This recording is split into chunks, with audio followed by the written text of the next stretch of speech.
कप्तान, रोटी कपड़ा और मकान। खान साहब ने आपके मुआशी हुकूक पे डाका मारा है, आपके वोट पे डाका मारा है, जेब पे डाका मारा है, पेट पे डाका मारा है। हम ये बर्दाश्त नहीं कर सकते। 27 फरवरी को हम कराची से निकलेंगे, इस्लामाबाद की तरफ जाएंगे।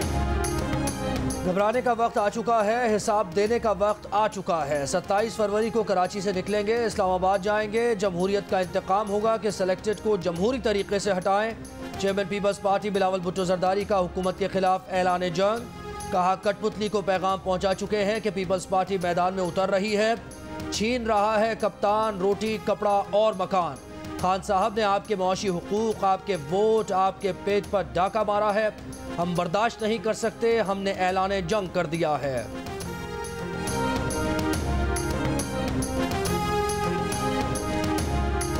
बिलावल भुट्टो कह रहे हैं कि वो लॉन्ग मार्च शुरू करेंगे।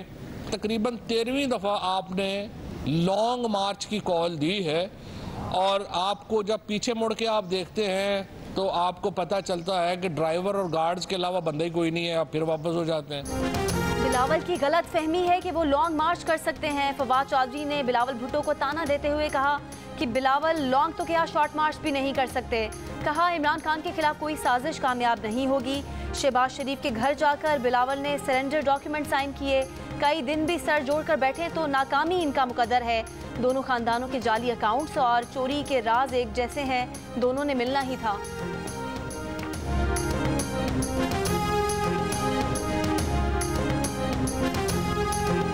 पाकिस्तान तामीराती शोबे के लिए मालियाती इदारों की एमनेस्टी स्कीम कंट्रोल करे। IMF का बिजली की कीमतें भी बढ़ाने का मुतालबा। IMF ने पाकिस्तान के साथ तय पाए मुआहदे की तफसीलात जारी कर दी। रिपोर्ट के मुताबिक FBR ने इनकम टैक्स छूट ख़त्म करने की तैयारी शुरू कर दी। आइंदा माली साल FBR के लिए 1155 अरब रुपए के इजाफी टैक्स का हदफ रखा गया है।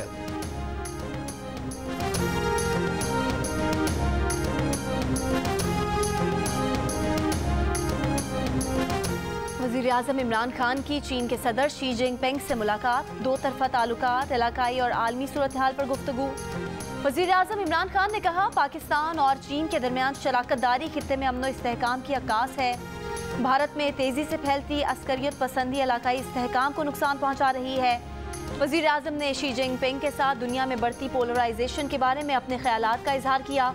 वज़ीर-ए-आज़म ने सदर शी जिनपिंग को जल्द पाकिस्तान का दौरा करने की दावत दी। वज़ीर-ए-आज़म चीन का 4 रोज़ का दौरा मुकम्मल करके वतन के लिए रवाना।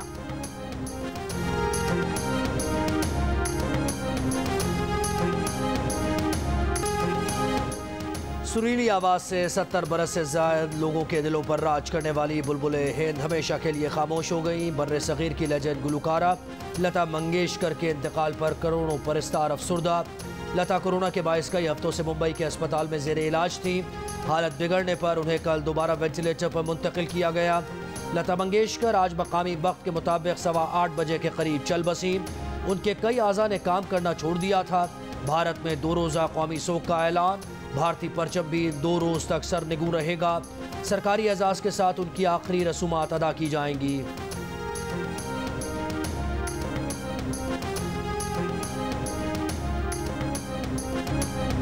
1929 में इंदौर में पैदा होने वाली लता मंगेशकर ने 13 साल की उम्र में पहला गाना रिकॉर्ड करवाया। बुलबुले हिंद ने 36 जुबानों में 30,000 से ज़ायद गाने गाए।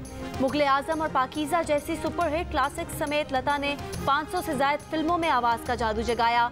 नामवर मौसीकारों नौशाद, आर.डी. बर्मन, शंकर जय किशन, लक्ष्मी कांत प्यारेलाल और A.R. रहमान की तरतीब दी गई मौसीकी को उरूज तक पहुँचाया। सिनेमा और गायकी के शोबे में लता मंगेशकर की बेमिसाल खिदमात पर उन्हें भारत रत्न, दादा साहब फाल्के और पद्म भूषण के साथ कई कौमी और फिल्म फेयर अवार्ड से नवाजा गया। मोहम्मद रफ़ी और किशोर के साथ उनकी यादगार परफॉर्मेंसेस सुपरहिट साबित हुई।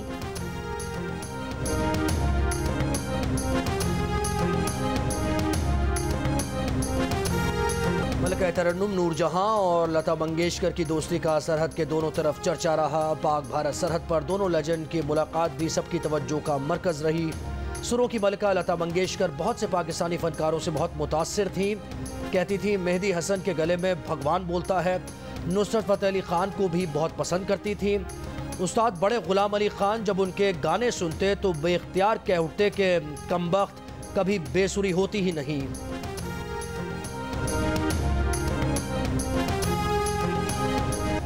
पीटीआई के खिलाफ नून लीग और पीपी ने फिर हाथ मिला लिए। वसीतर इत्तेहाद की कोशिशें शुरू। शहबाज शरीफ ने मौलाना फजलुर रहमान की पीपी क़यादत से नाराज़गी दूर करने का टास्क संभाल लिया।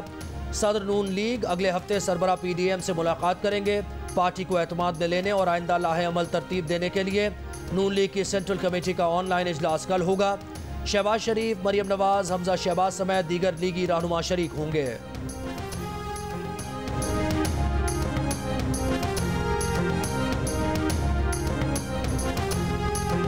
फजलुर रहमान साहब ने कहा कि इमरान खान को मक्खी की तरह निकाल देंगे। फजलुर रहमान साहब, कल आपको उन्होंने मक्खी की तरह निकाला है। नून लीग का नस्ले टावर गिर चुका है। पीपल्स पार्टी की तिजोरी हाइट्स खत्म हो चुकी है। पहले मैंने कहा था तारीख बदले, अब मैं कहता हूँ मत बदलो, सारे आओ।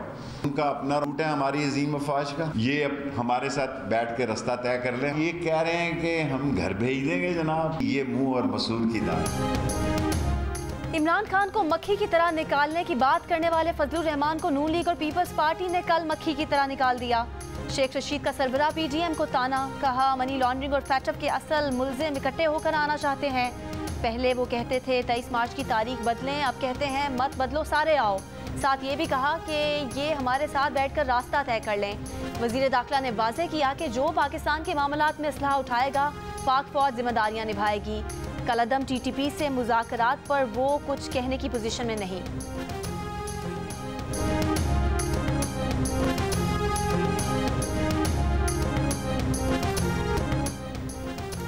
मुल्क में कोरोना का फैलाव बतदरीज कम होने लगा। पेशावर समेत खैबर पख्तूनख्वा में कोरोना मुस्बत केसेस की शरह सबसे बुलंद। पेशावर में शरह 27, नौशहरा और मर्दान में 19% रही। मुजफ्फराबाद में 25%, मीरपुर में 20%, हैदराबाद में भी 20% रिकॉर्ड। कराची में शरह 12%, लाहौर में तकरीबन 11%, इस्लामाबाद में 10% से नीचे आ गई। NCOC के मुताबिक मुल्क में कोरोना केसेस की शरह 8.69% रही। कोरोना वायरस से मजीद 30 अफराद इंतकाल कर गए।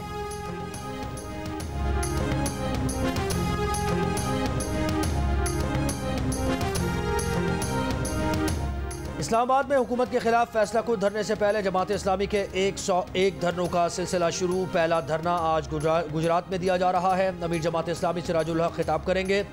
सेक्रेटरी इत्तलात कैसर शरीफ का कहना है कि जमात इस्लामी अवाम का मुकदमा चौकों और चौराहों में लड़ेगी।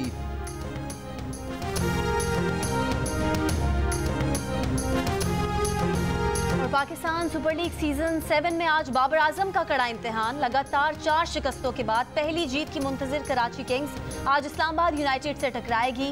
कराची किंग्स 37 मैचेस में शिकस्त के साथ PSL की तारीख में सबसे ज्यादा शिकस्त खाने वाली टीम है।